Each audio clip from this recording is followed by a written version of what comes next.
Michael Jackson 150 साल जीना चाहता था। किसी के साथ हाथ मिलाने से पहले दस्ताने पहनता था, लोगों के बीच में जाने से पहले मुंह पर मास्क लगाता था।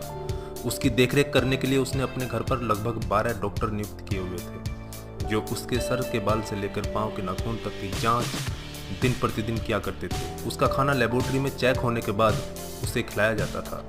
उसको व्यायाम कराने के लिए 15 लोगों को रखा हुआ था। माइकल जैक्सन अश्वेत था। उसने 1987 में प्लास्टिक सर्जरी करवाकर अपनी त्वचा को गोरा बनवा लिया था।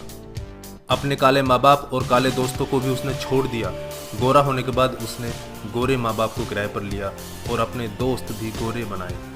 शादी भी गोरी औरतों के साथ की। नवंबर 15 को माइकल ने अपनी नर्स डेबी रो से विवाह किया, जिसने प्रिंस माइकल जैक्सन जूनियर और पेरिस माइकल कैथरीन को जन्म दिया। वो 150 साल तक जीने के लक्ष्य को लेकर चल रहा था। हमेशा ऑक्सीजन वाले बेड पर सोता था। उसने अपने लिए अंगदान करने वाले डोनर भी तैयार कर रखे थे, जिन्हें वह खर्चा देता था ताकि समय आने पर उसे किडनी, फेफड़े, आंखें, किसी भी शरीर के अंग की जरूरत पड़े तो वह उनको आकर दे दे। उसको लगता था कि पैसे और अपने रसूख के बदौलत मौत को भी चकमा दे सकता है, लेकिन वह गलत साबित हुआ। 25 जून 2009 को उसके दिल की धड़कन रुकने लगी। उसके घर पर 12 डॉक्टर्स की मौजूदगी में हालत काबू में नहीं आई। सारे शहर के डॉक्टर उसके घर पर जमा हो गए, वह भी उसे नहीं बचा पाए। उसने 25 साल तक बिना डॉक्टर से पूछे कुछ नहीं खाया था। अंत समय में उसकी हालत बहुत खराब हो गई थी। 50 साल तक आते आते वह पतन के करीब पहुंच गया था और जून 25, 2009 को वह इस दुनिया से चला गया। जिसने अपने लिए 150 साल जीने के इंतजाम कर रखे थे, उसका इंतजाम धरा का धरा रह गया दोस्तों। जब उसकी बॉडी को पोस्टमार्टम हुआ तो डॉक्टर ने बताया कि उसका शरीर हड्डियों का ढांचा बन चुका था। उसका सिर गंजा था, उसकी पसलियां, कंधे, हड्डियां टूट चुके थे। उसके शरीर पर अनगिनत सुई के निशान थे। प्लास्टिक सर्जरी के कारण होने वाले दर्द से छुटकारा पाने के लिए एंटीबायोटिक वाले दर्जनों इंजेक्शन उसे दिन में लेने पड़ते थे। माइकल जैक्सन की अंतिम यात्रा को लगभग 2.5 अरब लोगों ने लाइव देखा था। यह अब तक की सबसे ज्यादा देखी जाने वाली लाइव ब्रॉडकास्ट है। माइकल जैक्सन की मृत्यु के दिन यानी 25 जून 2009 को 3:15 पर विकिपीडिया, ट्विटर और इंस्टा मैसेंजर सभी क्रैश हो गए थे। उसकी मौत की खबर का पता चलते ही गूगल पर 8 लाख लोगों ने माइकल जैक्सन को सर्च किया। ज़्यादा सर्च होने के कारण गूगल पर सबसे बड़ा ट्रैफिक जाम हुआ था और गूगल क्रैश हो गया था। 2.5 घंटे तक गूगल काम नहीं कर पाया था। मौत को चकमा देने की सोच रखने वाले हमेशा मौत से चकमा खा जाते हैं दोस्तों।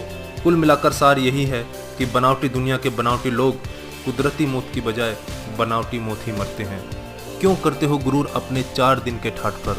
मुट्ठी भी खाली रहेगी जब पहुंचोगे घाट पर। क्या हम builders, interior designers, caterers, decorators के लिए कमा रहे हैं दोस्तों?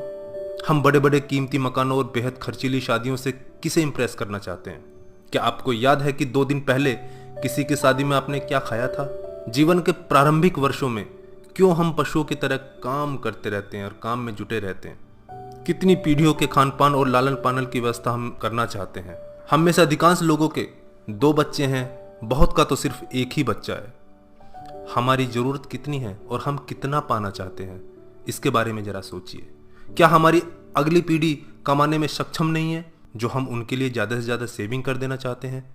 क्या हम सप्ताह में 1.5 दिन अपने मित्रों, अपने परिवार और अपने लिए स्पेयर नहीं कर सकते? क्या आप अपनी मासिक आय का 5% अपने आनंद के लिए, अपनी खुशी के लिए खर्च करते हैं? सामान्यतः जवाब नहीं में ही होता है। हम कमाने के साथ साथ आनंद भी क्यों नहीं प्राप्त कर सकते दोस्तों? इससे पहले कि आप स्लिप डिस्क का शिकार हो जाएं, इससे पहले कि कोलेस्ट्रॉल आपके हार्ट को ब्लॉक कर दे, आनंद प्राप्ति के लिए समय निकालिए मेरे दोस्तों। हम किसी प्रॉपर्टी के मालिक नहीं होते, सिर्फ कुछ कागजातों, कुछ दस्तावेजों पर अस्थायी रूप से हमारा नाम लिखा होता है। अगर भगवान ऊपर है तो वो हमें देखकर हंसता होगा। वो सोचता होगा कि हम कैसी कैसी बातें करते हैं जब हम कहते हैं कि मैं इस जमीन के टुकड़े का मालिक हूं। किसी के भी बारे में उसके शानदार कपड़े और बढ़िया कार देखकर राय कायम मत कीजिए। हमारे महान गणित और विज्ञान के शिक्षक स्कूटर पर ही आया जाया करते थे। धनवान होना गलत बात नहीं है, लेकिन सिर्फ धनवान होना गलत है। आइए जिंदगी को पकड़ें इससे पहले कि जिंदगी हमको पकड़ ले। एक दिन हम सब जुदा हो जाएंगे, तब अपनी बातें, अपने सपने हम बहुत मिस करेंगे।